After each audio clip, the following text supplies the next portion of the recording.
Go inside the Crimson Tide with your hosts Rodney Orr and Gary Harris, keeping you informed on everything Alabama. Tider Insider TV, brought to you by Visit Tuscaloosa.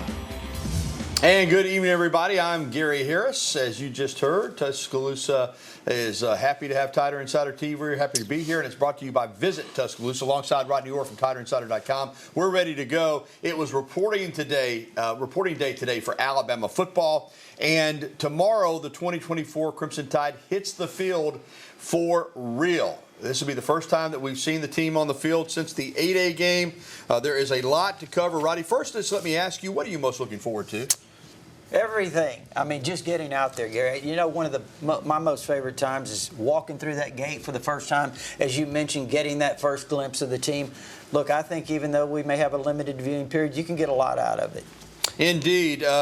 As I said, first time since 8A, we've seen him. A lot of confidence surrounding the quarterback position. Of course, Jalen Milroe finished 6th in the Heisman voting last year. He's the highest returning vote getter. He's the starter. Ty Simpson is a guy that's behind him, that has pushed him. That's a really good 1-2 punch, Rodney. And I know there was a lot of talk about Ewers and Manning, and Alabama didn't have a backup on one of those national talk shows.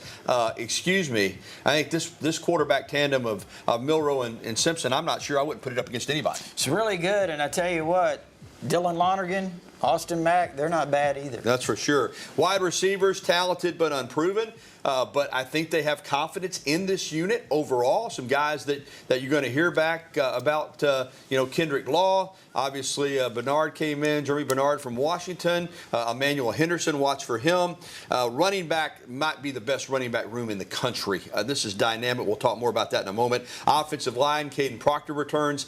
I think they came out of, let me say this about the offensive line real quick, Rodney. I get the impression, talking to some people in the building, that they came out of the spring more impressed with the offensive line than they thought they would be going in. That's great news, because that's going to be a key. It sure is. On the defensive line, not a lot of guys up there. Going to have some guys step up, but some young players like James Smith, some veterans as well. Jamarrion Latham, Tim Smith, Jaheim Otis, linebacker inside with Campbell and Lawson. We talked about this last week. Might be the best duo in the league. And let's get to, though, a couple of positions of concern. Let's start with, first of all, I'll start with a position of strength. And we mentioned this already, running backs. When you've got Jam Miller, you've got Justice Haynes, and you've got Richard Young, they all had the prep credentials. Now they're transferring those prep credentials to the football field in college. That's a terrific threesome. You know, I really think it is, Gary. When you look at it, obviously, I think that, and this is taking nothing away from Roydell Williams and Jace McClellan, who are outstanding backs, but I like this group as a whole better than even last year. I think when you look at Jam Miller, it's kind of his time to step up. I think Jam Miller's a lot better than maybe what some people think or know yet. I think Justice Haynes, we all know about his ability coming out of high school, and Richard Young. This is a real trio. All right, it is, and it's strong. A dynamic duo with Miller and Haynes, 1A, 1B, and then watch for Young as well. He can be a change-up guy. That's going to be a really strong position, not just on the offense, but on the football team.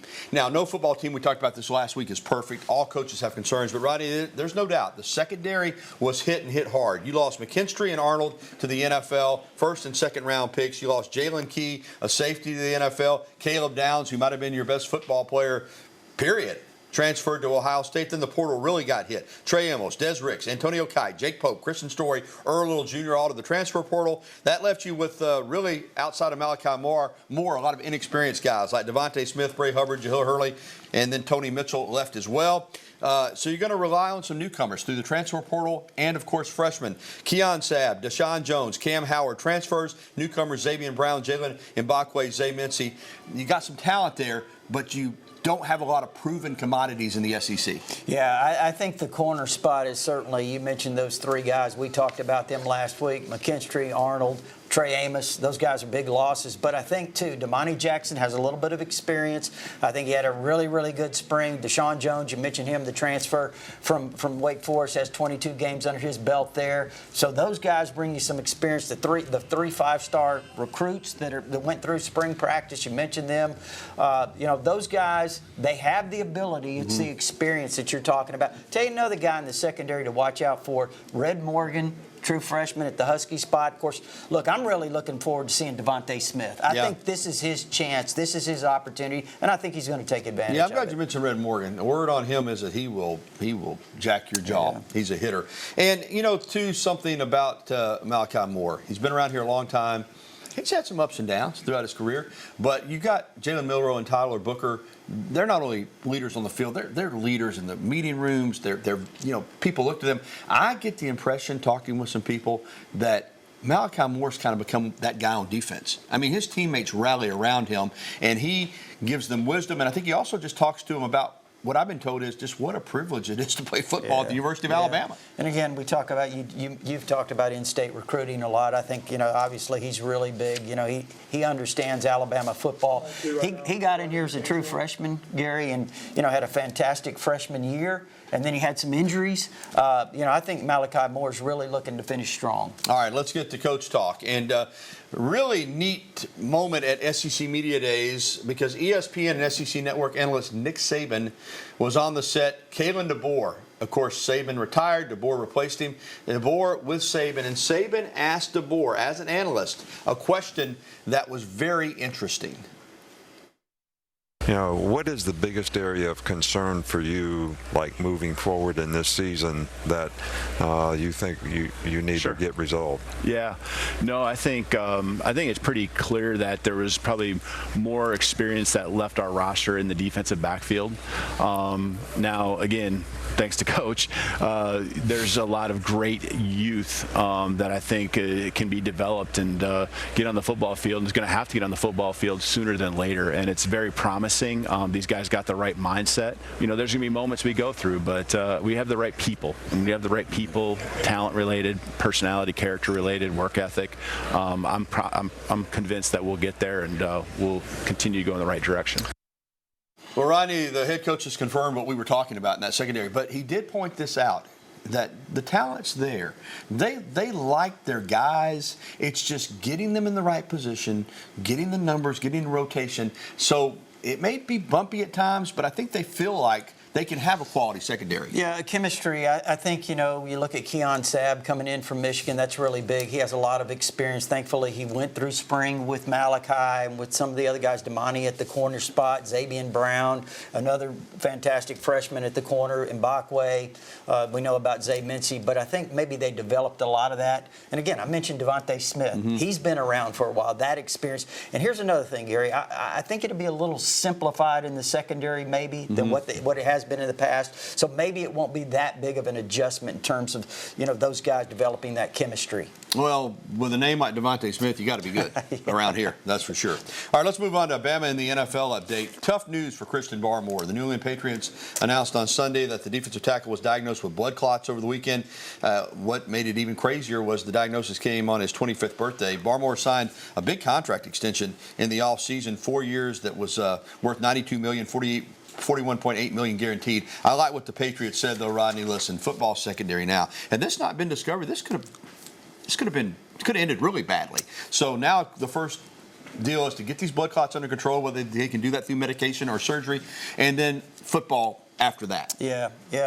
Let's hope so. I mean, look, we've seen these things before, and again, it's difficult to compare the situation. We don't know, but Tommy Frazier at Nebraska, he missed part of that national championship season with blood clots, but fortunately he came back. Let's hope the same for Christian Barmore. Because he is 25 years old. He's got a chance to be a dominant defensive line. The Patriots think so. That's why they paid him the big money. Well, still to come on Tider Insider Television, we'll get to recruiting and give you an update on what happened over the weekend at the cold summer cookout.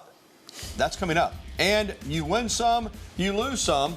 Find out the latest on some decommitments from Alabama. Not just did these guys decommit, they decommitted and flipped to Auburn.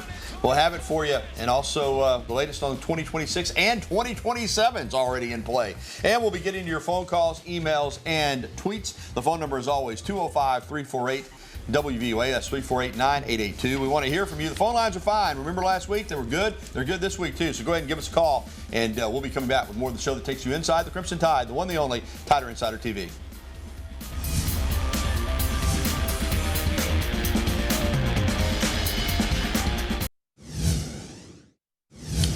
And welcome back to TITV, brought to you by Visit Tuscaloosa. Alongside Rodney Orr, I'm Gary Harris. Well, maybe recruiting is important. Well, we know it is. Not maybe. It is important. But at the same time, more so than ever, it's a lot of ups and downs before you get to signing day. This past weekend was a big one in terms of wrapping up the summer with a big recruiting visit weekend. Coach Kalen DeBoer and company hosted their, what we used to call it the Champions Cookout. Now it's the Cold Summer Cookout at the University of Alabama. It's been a great summer for Alabama recruiting. A class that's right now rated, I think, first or second, depending on the poll that you look at. And it was really, really successful.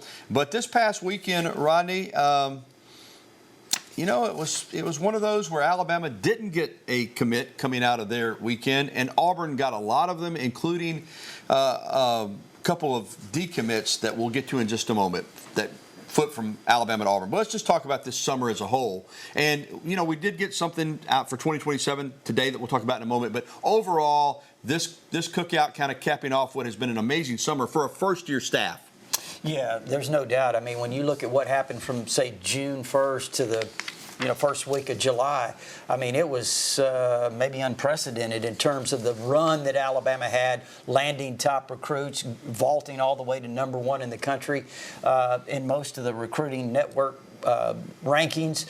It was fantastic, Gary. Now, I think you mentioned what happened this past weekend. You got to understand too that Alabama's basically, I don't want to say full because you've got some leeway to add guys, but they weren't really expecting any commitments necessarily in terms of the 2025 class. Yeah, it's interesting. You haven't signed the 2025 class yet. You're really just getting started on 2026, so I guess it makes sense that you got a commitment today for 2027. But Ba'roc Willis is one of those special talents. I mean, he's only going into the 10th grade, Moody High School. He's already 6'3", 220, 225, whatever, in that range. I've seen some video of him. You'd think he was a senior. Again, it's a long time to go, obviously. But if you're going to take, well, first of all, you're not going to take a commitment probably from somebody that's just going into the 10th grade unless you think they're special. He is not only going to be a highly ranked player in state, he's going to be probably one of the top-rated players in his class nationally. Mm-hmm. Yeah, I mean, early jump on him is outstanding player. You mentioned Gary, 6'3", 225 already. He's going to get better. Again, he's a 4-star rated player. Long way off, but to be able to land him early is certainly good. Now to the news that we alluded to. Alabama lost a pair of commitments over the weekend, and they didn't just decommit from Alabama. They flipped Auburn. Let's start with Derick Smith, because this is a guy now, there's no way around it. He's a special athletic talent. Plays, just down the road from Selma, Southside High School. We've seen him. This is some video that we were able to shoot last year. He's a special player. 6'1", 190, caught 46 passes for 1,487 yards and 14 touchdowns. Added 1,036 rushing yards and 9 touchdowns in just 10 games last season. Can play defense as well. And now it's not over. And I don't know what the situation will be with Alabama going forward, but for the moment, at least, he's committed to Auburn. He is, and we've talked about him many times while he was committed to Alabama here. We've shown this video, and you can see him. He's a really physical player, great athlete. I think if he would have stuck with Alabama, probably would have been a safety. I think Auburn has maybe talked to him more about being a wide receiver. But again, like you said, Gary, still a long way to go. And on the defensive line, Antonio Coleman from Saraland High School. Of course, he's an Auburn legacy. His dad played there. I don't know what else you can say. He committed to Alabama. He flipped to Auburn. He flipped back to Alabama. He's flipped back to Auburn. He says this time he's done, and at this point, I hope he is done. Well, he said that last time, too, when he flipped to Alabama for the second time to commit to Alabama. And you know what? He may be done. I think regardless of where he ends up, he certainly is an outstanding prospect. And 2026 cornerback commit, Jamarrion Juice Gordon from Jackson, decommitted and flipped to UCF. The fighting Gus Malzahn's. That one caught me off guard a little bit. Yeah, caught me way off guard. When somebody said he was going to school in Florida, I immediately thought Florida State, Miami. No, UCF. Gus Malzahn strikes again. All right, that's going to do it for our recruiting update. Still to come on TITV, the Miami Dolphins and Tua Tagovailoa. It's done. Tua time in Miami for the long term. They got the contract extension done. Now they're ready to go try to win a Super Bowl. We'll have the latest on that. And up next, we'll be welcoming your phone calls, emails, and tweets. Again, the phone number 205-348-9882. Let's hear from you, Tider Insider Nation. We want to know what's on your mind on the eve of fall camp. I know it's still July, but it's fall camp where I come from. Football's a fall sport, whether we play in the summer or not. We'll be back with more right after this.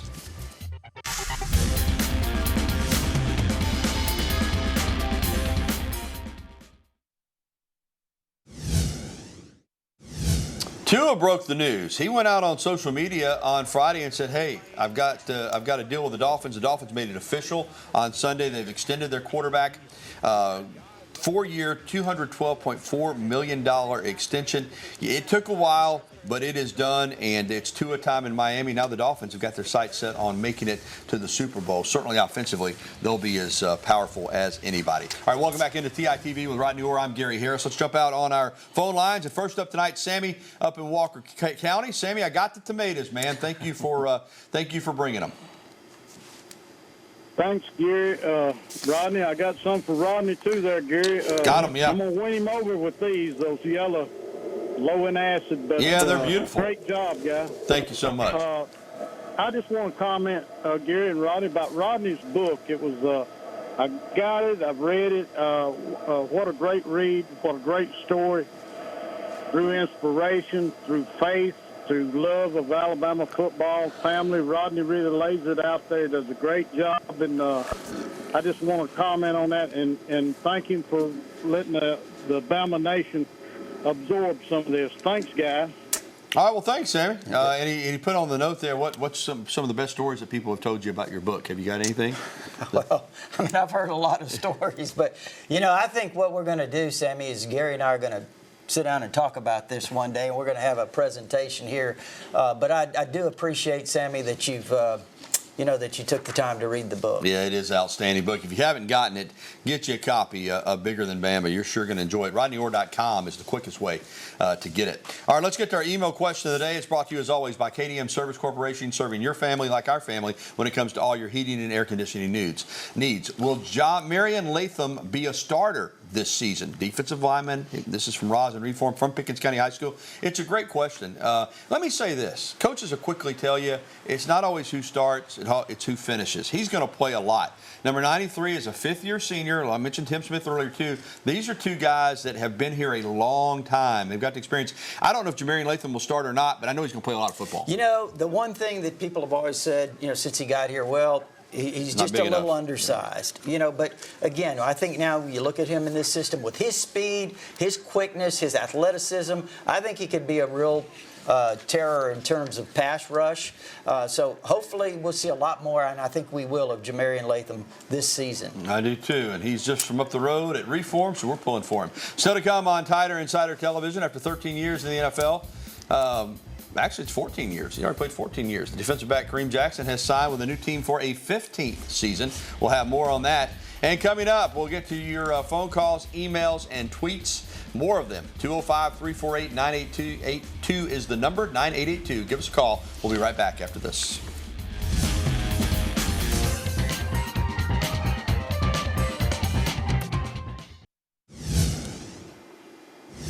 Former Alabama defensive back Kareem Jackson is going to get an opportunity to play a 15th NFL season. You know how rare that is, Rodney? That's very few players have ever done that. His only problem is he hits people too hard. Yeah, he's been fined and suspended so much over the last couple of years that teams have had to release him. And he just lays the wood. Old school. He would have been great in the 70s and 80s. But the Bills have signed him to a one-year deal. Hopefully he'll make that team. And there you see an example. That used to be a clean hit at one time. But that's a penalty these days. 14 seasons, 193 games started, 22 career picks, 954 tackles, and 7 forced fumbles. You go, Kareem. All right, let's jump back out on the phone. David in Southside is with us. Hey, David. Hey, guys, how are y'all? Yes, sir. Doing well. How are you doing? I'm doing good. Hey, do you think Ryan Williams will make a big impact this season? Yes. Ronnie, yeah, I do. I think that, he's one of those special talents. Yeah, I do. I don't know what else to say. Yeah, David, I think so. I think at receiver, but also think in the kick return game, possibly, maybe he gets some opportunities as a punt return guy, which I thought he was really good in high school. I think we'll see Ryan Williams pretty quickly. Yeah, like in game one. All right, let's get to Rick down in Brent. Rick, got to go fast, buddy. No problem. I just want to know what you think about the ESPY Awards and how crazy that was when everybody knew Lamar Jackson was going to get it because he was on the front row with his mother. Yeah, I thought it was a joke. I mean, nothing against Lamar Jackson. He's a great athlete, but you get a pass tipped up by defensive lineman, you catch it and go 7 yards, and that beat out 4th and 31 in the Iron Bowl? I don't know what to say. Yeah, I'm with you. As convinced as I am at Ryan Williams, you had an answer for that one. He's going to play. I don't know what to say on that one. But, yeah, it was obvious that that's where it was going because the Alabama players weren't there, and he was. But, hey, man, that's their award show. I guess they can do what they want. All right, we're getting one more phone call in. Sydney in Asheville. Hey, Sydney. Hey, guys, I just wanted to give you guys a shout-out to the kid that committed to Alabama over the weekend. I'm a substitute teacher at Moody High School, and that kid is a very high-character kid. It's always yes, sir, no, sir, and he's just a very humble young man. And I just wanted to tell you guys that Alabama has gotten a heck of an athlete. Well, great. I'm glad you called in to let us know that. That's good because it's not just about what you can do on the football field. It's about the other stuff, too. All right, thanks for the phone calls and emails. We'll be back to wrap up TITV right after this.